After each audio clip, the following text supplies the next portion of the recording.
Hello. Um, if you can please send a message, and I just want to make sure that the connection is okay and I'm live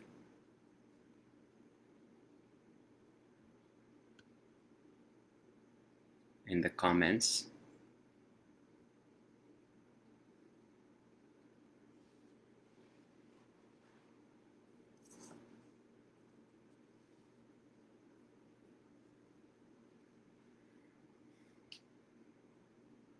Okay, I see a message from Lokesh ji.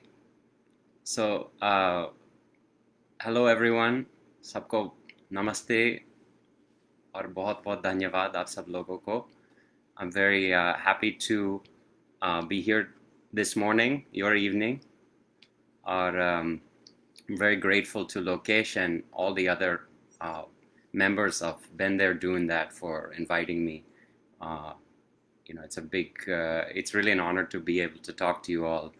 And, I feel like this is a chance for me to reconnect to some of my work in Uttarakhand and also be able to engage with all of you. So it's really meaningful, particularly in this time when it's difficult to travel and come to Uttarakhand as I would love to do normally in the summers.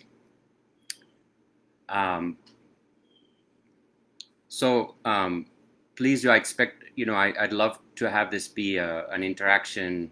So I will be checking out the comments and I hope that, this can be a nice informal space. पर बस मेरा ये plan है कि करीबन 30 minute का अपना जो रिसर्च है और शोध जो किया है उस पर बातचीत करेंगे और उसके बाद डिस्कशन करेंगे in the comments and so forth.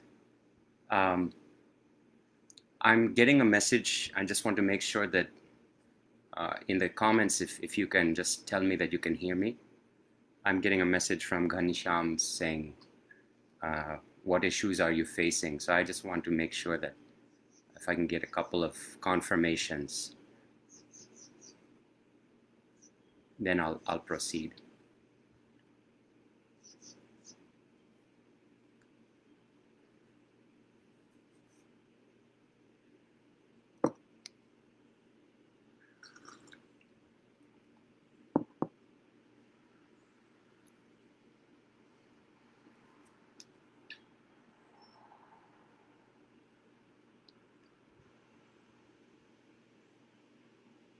Okay. Anoop, hello. Nice to see some familiar names in the chat.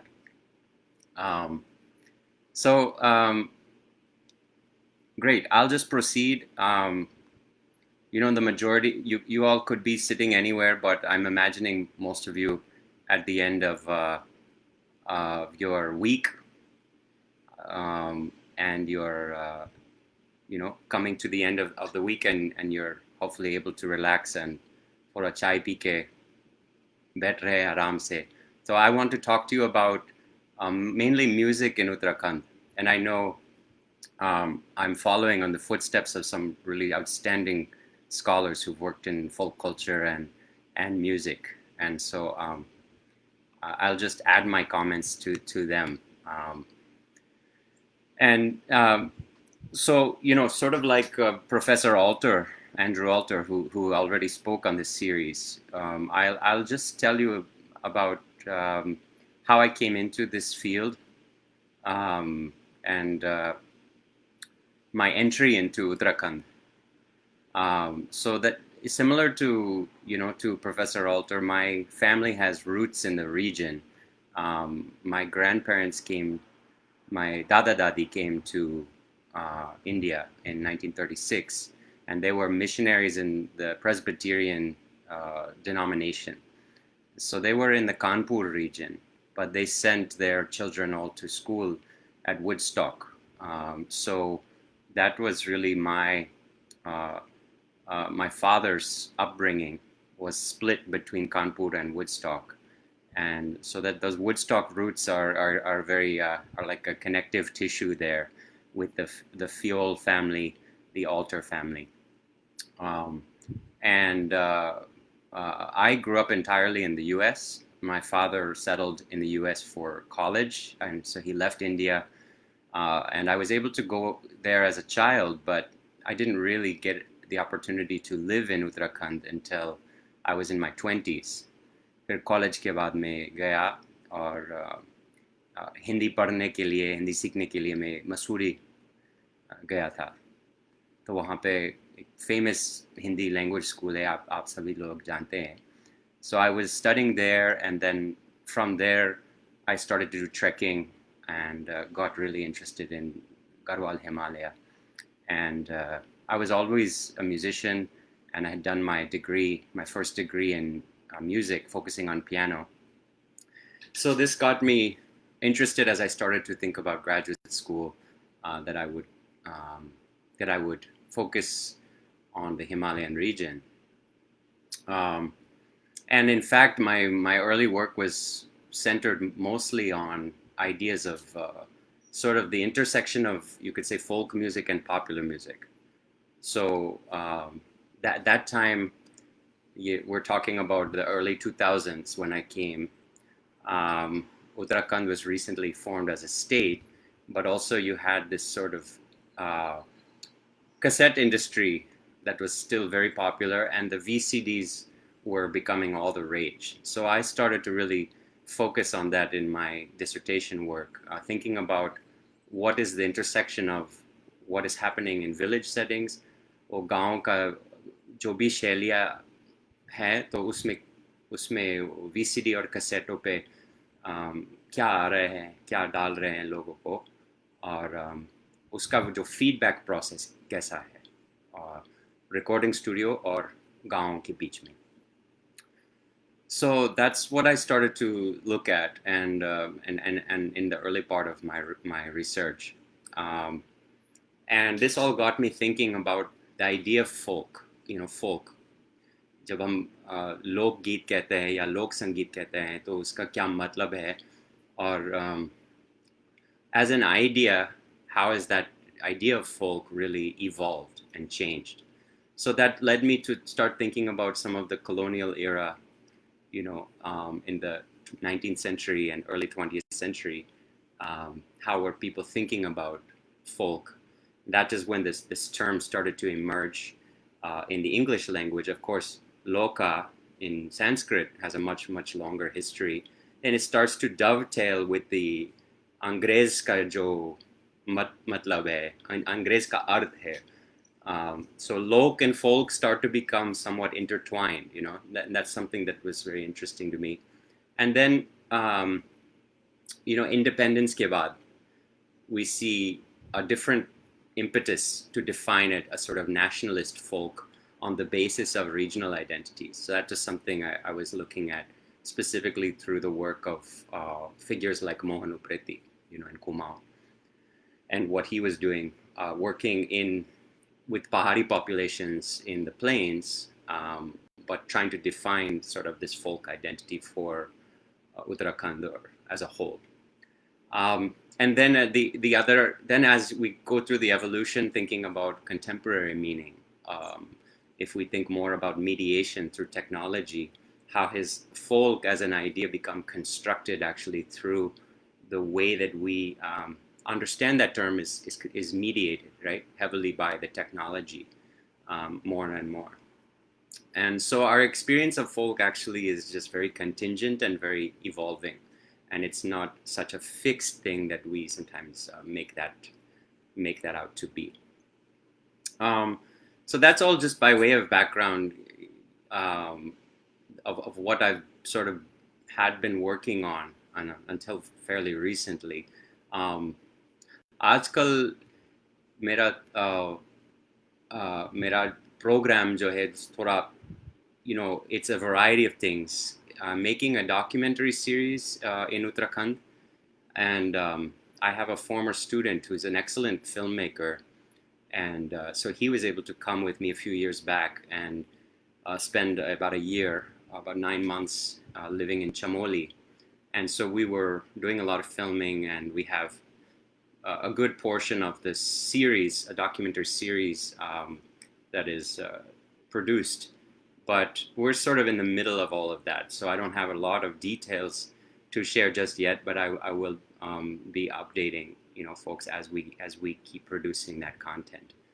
But it's essentially focusing on music making in Uttarakhand with different episodes focusing on Dhol and hurkiyas and women within Uttarakhand and the different sort of female genres of singing and dancing. And those are just some things we're focusing on there. But more recently, I've been involved in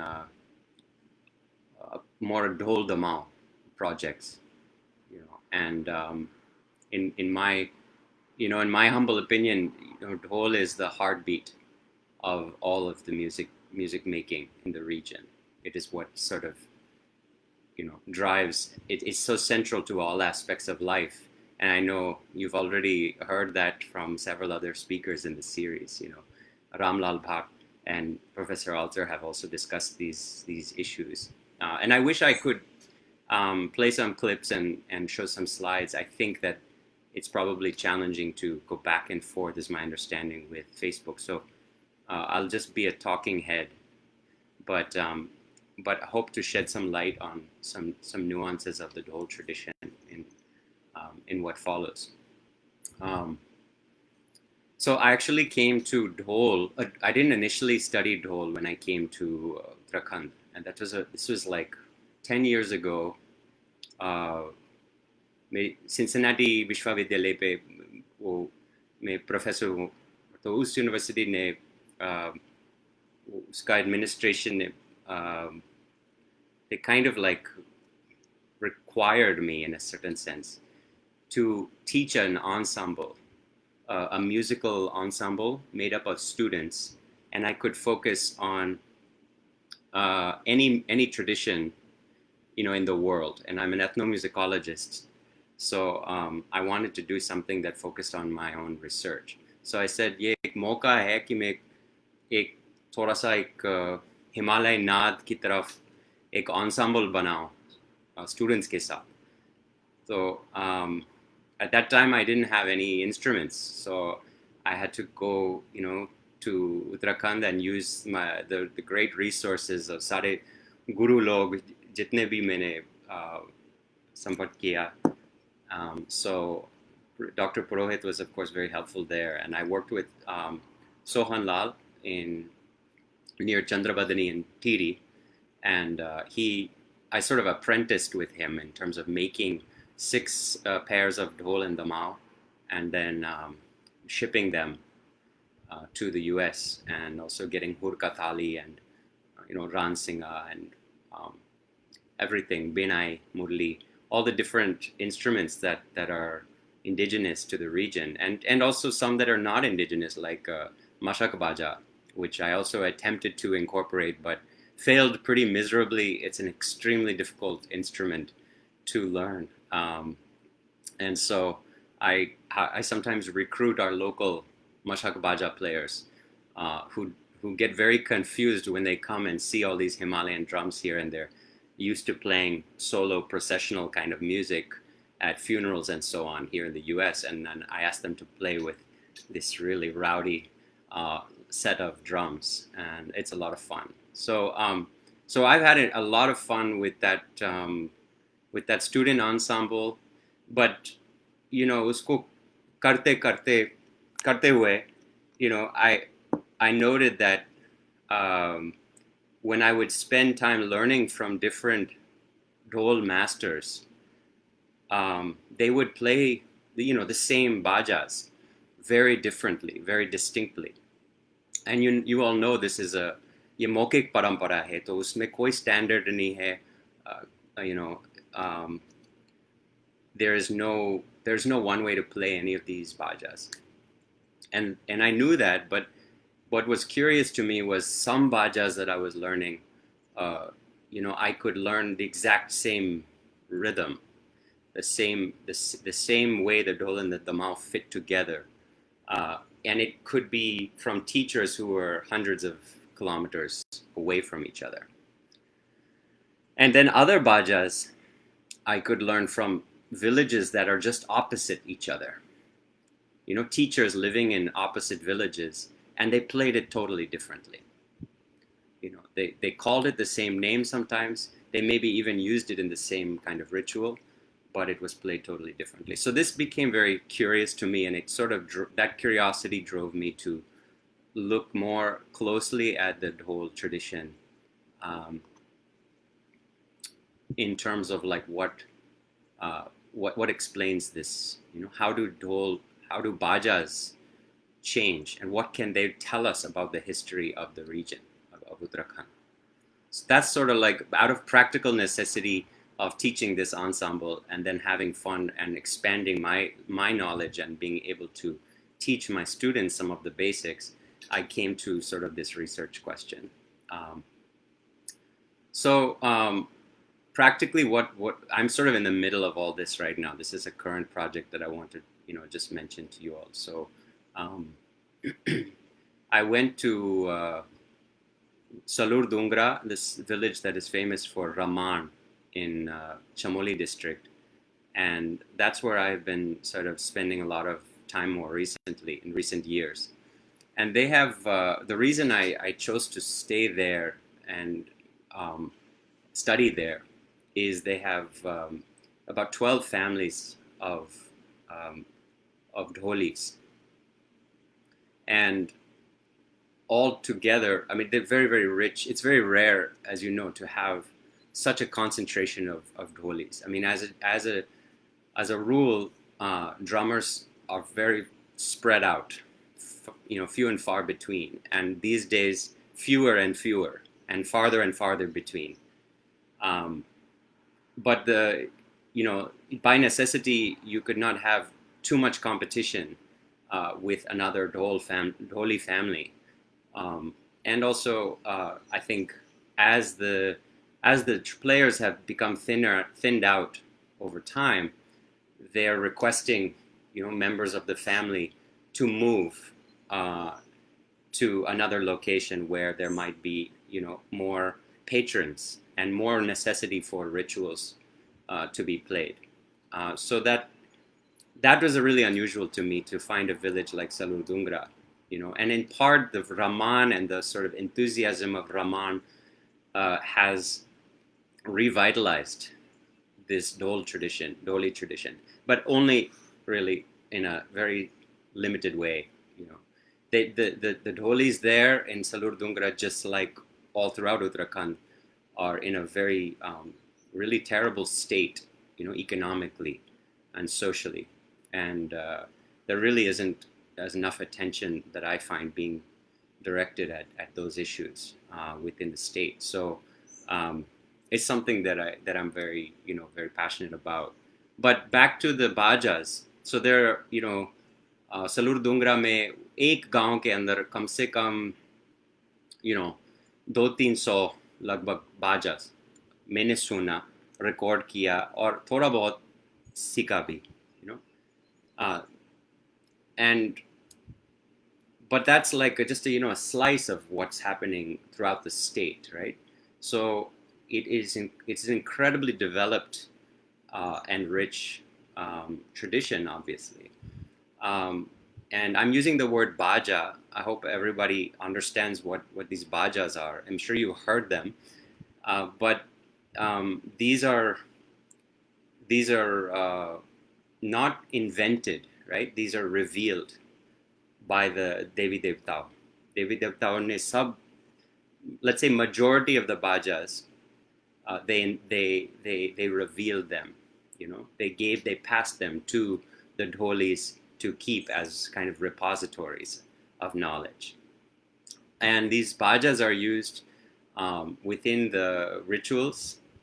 With, you know, they can be used in jagar or jagran ceremonies. They can be used शादी के time पे, हर मौके जब भी लोग मेलों में जाते हैं, तरह तरह के अवसर पे ये बाजा बजाया जाता है. So what is a baja?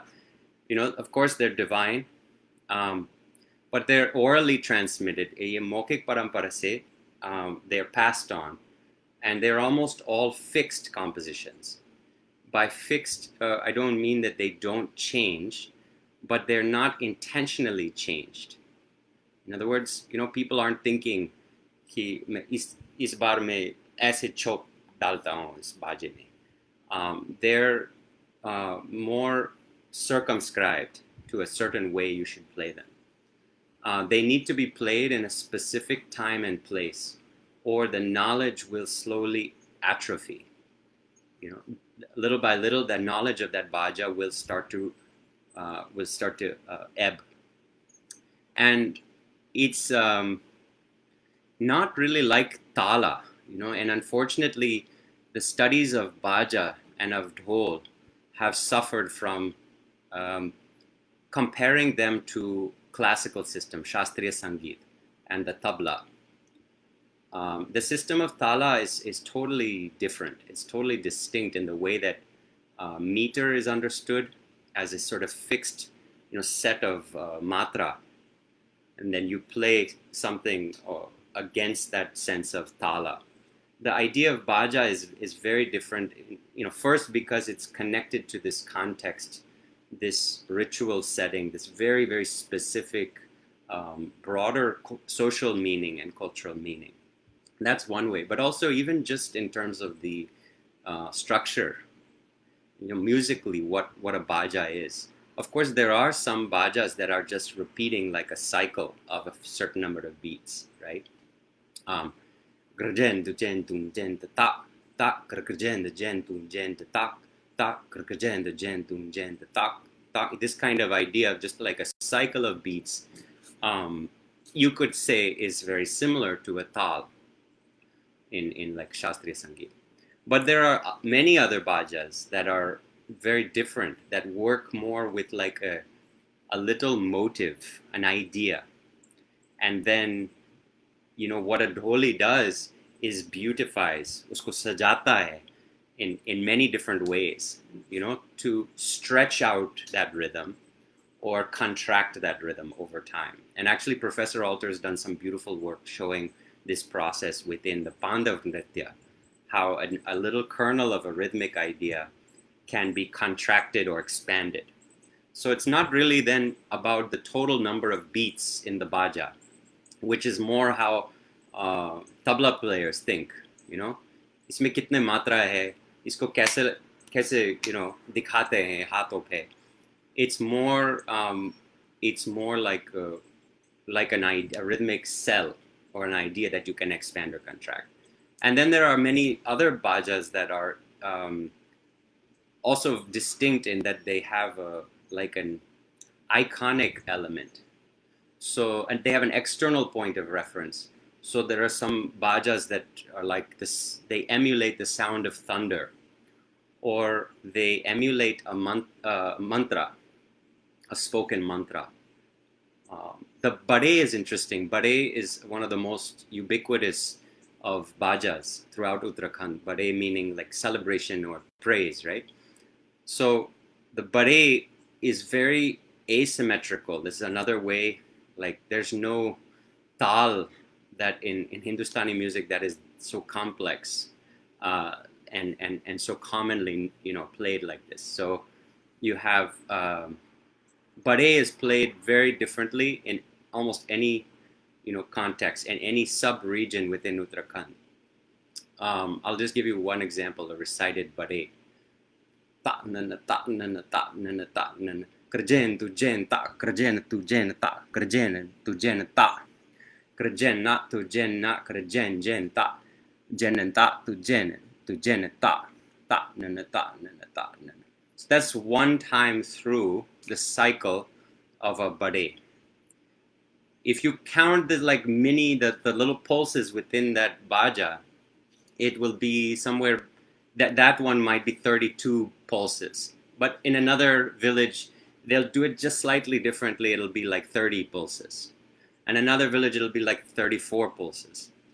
But I started to, in my surveys and my recordings that I've done throughout the region, have drummers play these same bajas, and then compare them. Do an analysis of it and compare it. And I'm in the middle of all of that work. But one of the things that I found so interesting is what you can see when you put them up next to each other. So with the bare, what I didn't realize is that the ending part of the bare, which sounds like krejen ta tujen ta, krejen ta tujen ta. That's like a seven beats. Krejen ta tujen ta, like 7 little mini beats there. That is extremely consistent. That part of the baja. The rest of the baja is really variable and fluid, depending on which part of Uttarakhand you look at. You'll hear something different. But that little ending is extremely consistent. In fact, I never heard it played differently than Karjen ta tujen ta, or something that fits tightly within those last 7 beats. So why is the question that I come to? Why do we have, what is that revealing to us? What is that telling us? My hypothesis with this is that, because when I asked drummers, they didn't know why this would be the case. But it's quite clear that bare would be used, while a mantra is being spoken.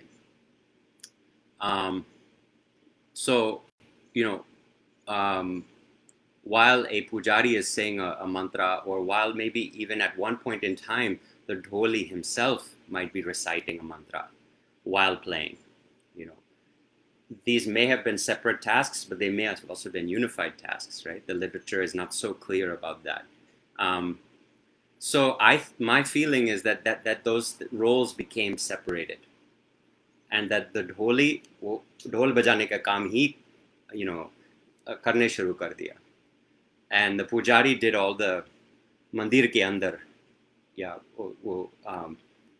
that kind of work became separate from the dhol playing work. And so I think that this synchronous aspect of the baja being played with the mantra is still detectable in some of these bajas. And I think that there's some kind of a verbal component that went along, and that may explain why, for instance, a phrase that's still used commonly, in Vedic recitation, swasti no brahaspati radatu, that fits into those 7 beats. Is that the explanation? I don't know, but I have some ideas about that. So here we can see an example of like a baja, like the bare, that is sedimented. It's like a sedimented example of older ritual practices that is still audible today. So I began to start thinking about it, baja, that way. Like bajas are a kind of a piece of historical evidence, much like if talk to an archaeologist and they go to a site, they can see the visible evidence, the physical evidence of another time. As a musicologist, I hear the baja and I think that because of the nature of how these are passed on so exactly, from one generation to the next, and the fact that unlike tabla, there's not a lot of emphasis on improvisation and variation. There is, of course, a variation process, but the core baja should be passed on exactly the same within families. So that is a very, I think a very stable system to analyze and try to understand historical practices. So I think, this is a different methodology that I'm trying to follow. But what might bajas be able to tell us about, the cultural contact that happened between Rajputana and between Nepal, between Tibet, between Uttarakhand? Can looking at how bajas move and change tell us something about how people have moved across this region, how the Devi Devta have moved from one place to another.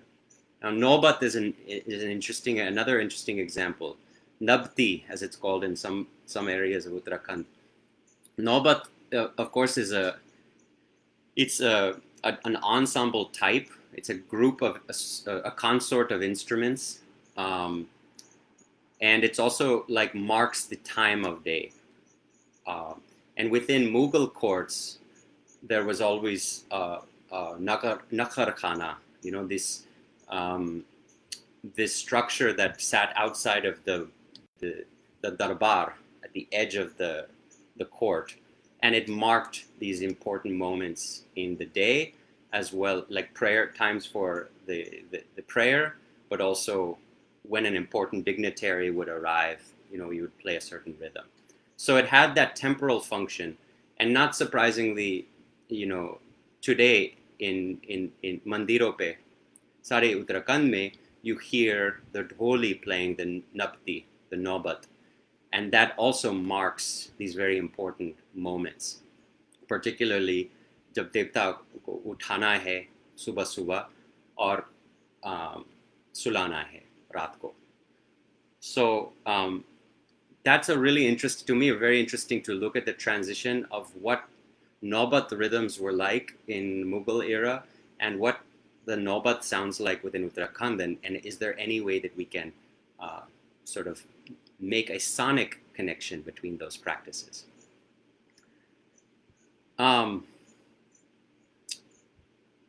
So I think we can learn a lot from Dhol by looking at what is actually being played today and focusing on the rhythms themselves. I think that's my emphasis in talking to you today, is to just say we need to like really respect not just the Dhol because it's ये Uttarakhand का विरासत है, उसकी शान है, but it also is really, I think that holds a lot of important information.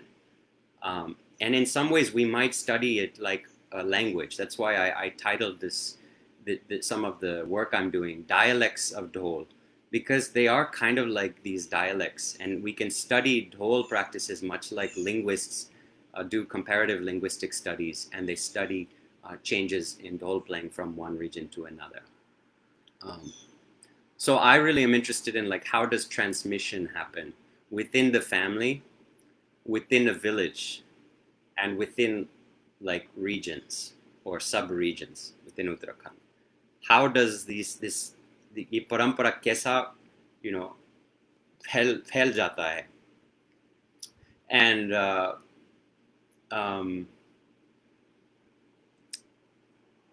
yeah, so I think thinking about why and how bajas move is an interesting question. How do bajas move from one place to another?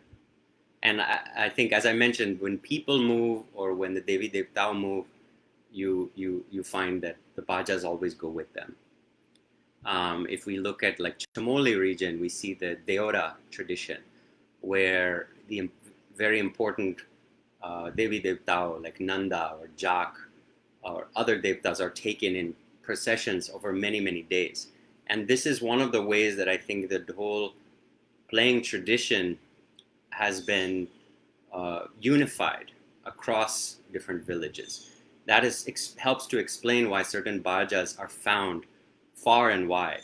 And also communities like the Baddi, and the Baddi, traveling very, very far, and we're masters of Dhol playing in addition to Dholki and Kurka and really all musical traditions. So this is one way to understand how bajas move. Marriage practices are another way, because of course there's so many processional bajas that are played during the wedding and in the barat. And then even the marriage practices within Dholi households. So where are Dholi alliances happening between which areas, and what does that reveal about the tradition and how it's moving and changing? So that's actually reminds me another thread that I'm trying to explore is the position of women as bearers of this tradition. So we don't typically think about women when we think of Dhol Damau, but they are of course part of these lineages, these families. And what I find really interesting as I started to do this work is I would have these experiences where a woman would kind of like intercede in a lesson that I was having where I was learning something, and she would say, "नहीं ये इसको नहीं आता है," or "ऐसे बजाना चाहिए," So and in some cases actually physically picking up, you know, the lankur and playing the dhol. That was much more rare.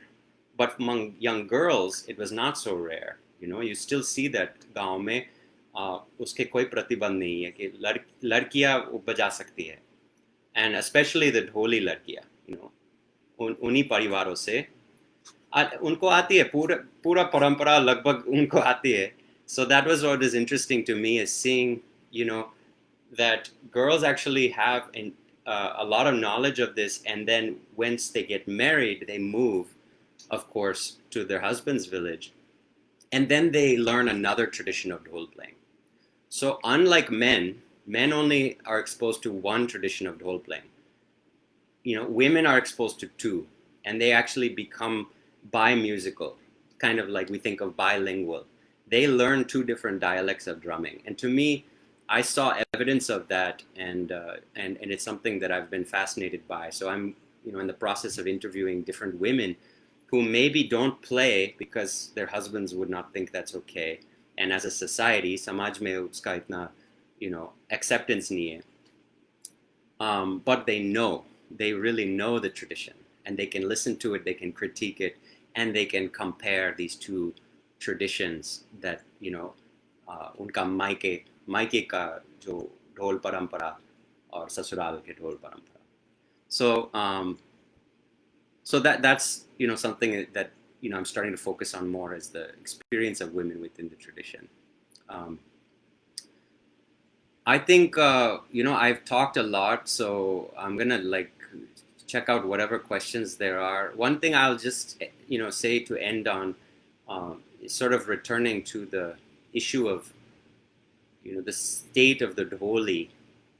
I've been really encouraged by, in recent years, this resurgence of interest in the Dhol, especially in the last decade. It's like, and you probably have all noticed this, but there's just so much more exposure for Dhol. Dhol was named the official instrument of Uttarakhand, and there are some real great success stories among the Dholi communities. There are at least a few, but it's interesting. They're unlike if you look at Punjab, or if you look at the drums from the Newar communities in Nepal, or if you look at Bengal and some of the drumming traditions there, there's still no sense of it's a very let's say it's still a very village-based tradition. There are no manuals. Like, you go to the bazaar, you don't see a Dhol book or manual. You don't see a Dhol institute where you can go and learn Dhol. There's very little of that. There aren't even many star Dhol players that people try to emulate. So those are all markers of like a sort of culture industry around Dhol. So I would say it's still, and I actually see that as a mostly positive thing, because what that means is that the research I'm doing is able to reveal more historical insights, because those Dhol parampara is still rooted in a village, in the rituals of the village and the identity of the village. And so it reflects the heterogeneity of the local religious and social practice. But a negative outcome of this is, like, many people regard Dhol Damau as, this backward and decaying kind of tradition. A lot of people focus on what is lost, you know, what is gone, and they see Dholi as almost like a vestige or a remnant of an earlier time period. And I really, think that's unfortunate. This stigma has caused many drummers to stop playing, and they turn away from Dhol Damau. And you all know those stories. So what I choose to do with my work is not focus on so much of like what is lost, because I think that keeps us, it keeps us looking at this as an ancient and like non-modern, anti-modern tradition. I prefer to see Dhol playing as a modern tradition. And there are actually phenomenal players even today who still are very tied to the tradition, but are also evolving and updating. And so I think it's important to highlight that. And I want to just put all of you know Pritam Bardwan. I've been working closely with him and also his Sanstha, Gunijan Das Ekta Manch. And I think what we're trying to do there with the Sanstha is provide a broader kind of umbrella for the Dalit community within Uttarakhand to provide some educational support, some emergency economic relief when there's an emergency within the family, whether that be health related or environmental disaster, or someone's house falls down, something like that. Possible legal counseling and support for that, and of course artistic resources. We want to provide a forum for Dholis to come together and share ideas and talk to each other. And that unfortunately, because of the issues I already mentioned of Dholis being so spread out, it doesn't happen very often. So that's all.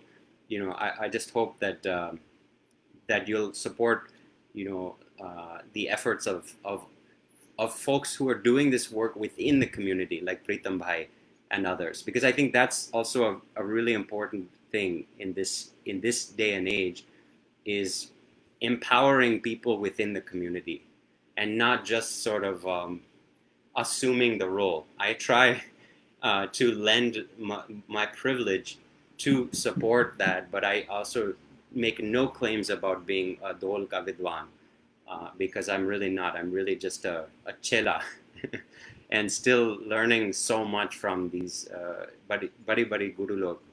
So आप सभी लोगों को धन्यवाद, और मैं थोड़ा आपका प्रश्न ही देखूंगा. I see some questions here.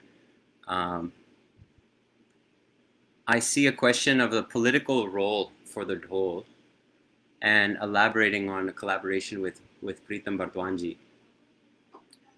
Yeah, I mean, I think I touched on that there at the end. I think there's a very much a political role. I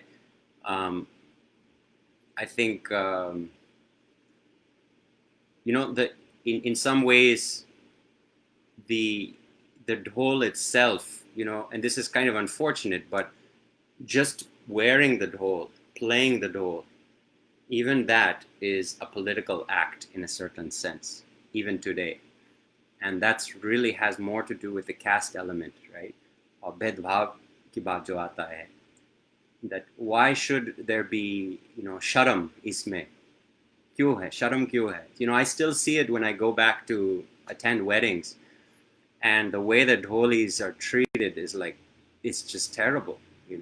They're still given payment in local kachi instead of just giving actual money. And they're still left with the leftovers of any chai pani, and really treated just extremely poorly in the proceedings, and so that leads to the shame within the community. And the young people, you can't blame them really. They're just saying, मैं इसको सीखना नहीं चाहता हूँ, बजाना नहीं चाहता हूँ, सीखा है. They might know everything, but they're not interested in playing. So that, to reverse that, more people have to just take the Dhol. I think that political element becomes playing the Dhol, feeling pride in it, and that is the piece that is changing. I see that changing, but also empowerment of people within the community. Let me see what other questions. Does the drum and its sound aid a mental emotional healing? They are often used to play vigorous beats whenever there's a devta on a man or woman. Definitely, yeah. And there's some interesting work that's been done in this on this topic. I think definitely you can say that the drums are playing a very essential role um, in the jagar or jagran ceremonies when there's a possession, right? As it's sometimes called. देवता नचाने के लिए ढोल का बहुत इस्तेमाल है.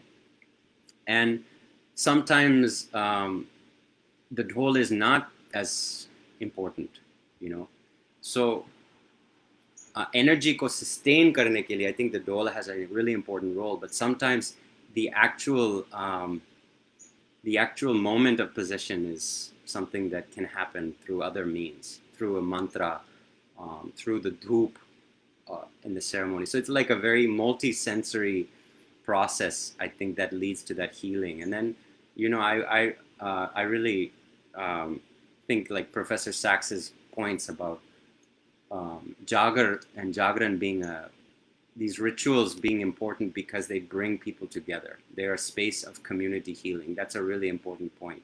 The healing is in part done through the discussion and the whole process. And music is just one really important ingredient, but it works with other ingredients. Okay, Martan Badoni has asked, wondering about the extent of interactions Dholis have had with the popular music industry over the years. Of what spaces have they come to inhabit there, or not? Yeah, this is something I wrote quite a bit about in my book, and the Recasting Folk in the Himalayas book. So there really are not many cases of dholis playing in the industry. You know, Pritam Bardwanji is really one of the only cases. There are many examples of dholis being invited to the studio and recorded, but it's not a T-Series, Rama Cassettes. They've all done this. Neelam, all the larger regional companies have put out albums featuring Dhol Damao. But that process, when I went and looked at it and when I interviewed the Dholis themselves, it was really not so equitable. So they would like call people and bring them to the studio and pay them for like an hour's work, or like, you know, some theka that was really substandard, and then record like 3 albums worth of material. Because in those communities, those players, they don't think about like practicing. They don't need to practice because they have the whole, you know, sagar unke andar hai, to, you know, mauka aa gaya to baja diya. And so they'll just play for 2-3 hours continuously, and they'll play a whole, you know, pawara or whatever you ask, and then that can be your whole album. They don't need to do a second take.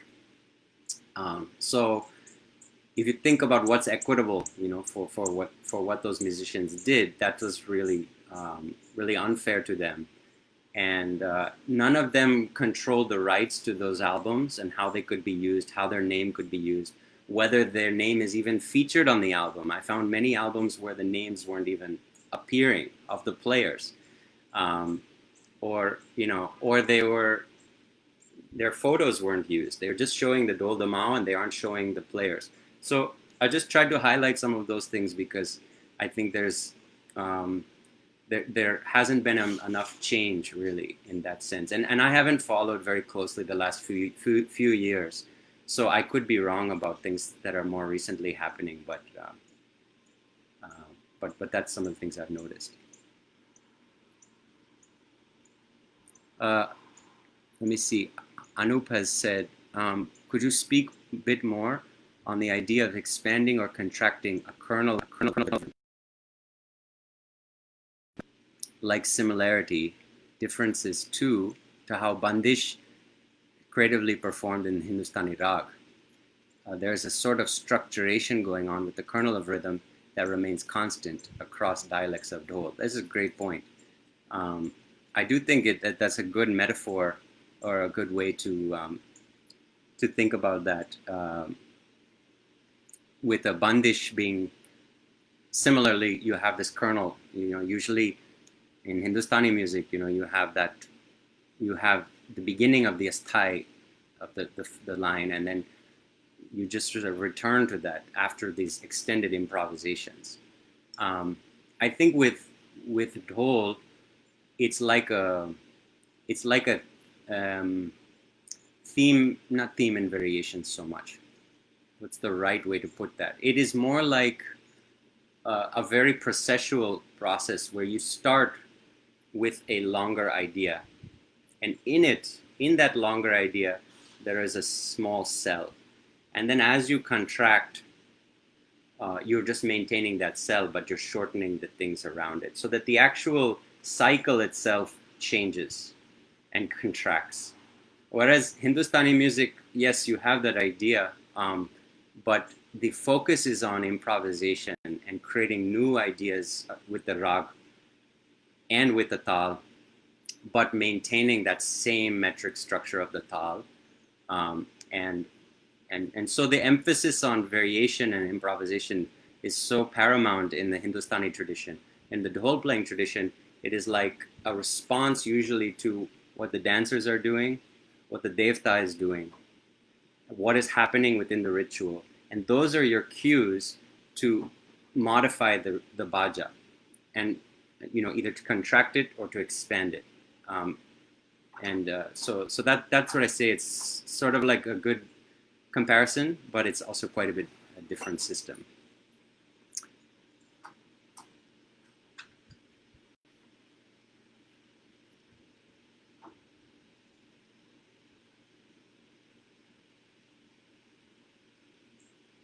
Okay, any other questions here? I've been keeping my responses somewhat brief. We're coming up on an hour, so I'll just wait and see if anyone has a burning question.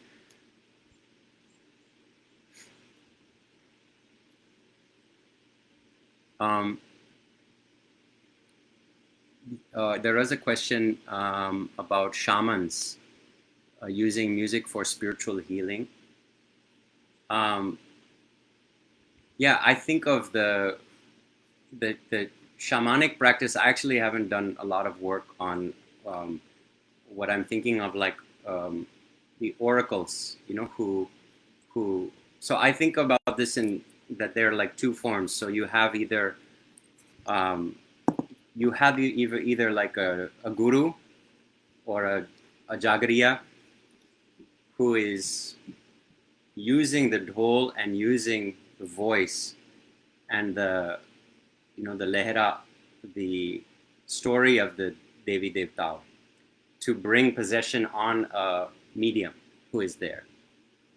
That's one sort of form that I have done some research on. But the other form I think of as more like shamanic, which is when the person, the guru themselves become the vehicle. They become the medium. So they're bringing the Devi Devta, the Devta, onto themselves. So those are very different, and you see this cross-culturally, that those are different processes. One is where the guru has control to bring the devta on someone else, and the other is actually you sort of lose control. You become taken by the devta during that ritual. And so I think for the Dholi, it's very important to have separation and not become in a possessed state, because they have to direct traffic, if you will. They have to be able to understand what's going on. If suddenly there's a spontaneous possession, they have to be able to respond to that and understand who is there, what do they need, and so on. So I haven't done as much work on the shamanic side of things. I would direct you all to Professor Sachs's work there to understand that more deeply. So once again, Thank you to Bender doing that, all Lokesh ji and all other folks who are tuned in. बहुत बहुत धन्यवाद आप सभी लोगों को. And I hope that we can meet and that I can just sit and talk to you all. I really enjoy this experience. Oh, I think I see a request, and Lokesh ji had asked me to sing something. So I don't know what I could sing here. But I'll sing you a song. I'll sing it dwi line में सुनाता हूँ आपको. And I think I'll sing something like maybe one of Negiji's songs. That's always my standby when I haven't thought about it very much. Sorry, there's a truck going by.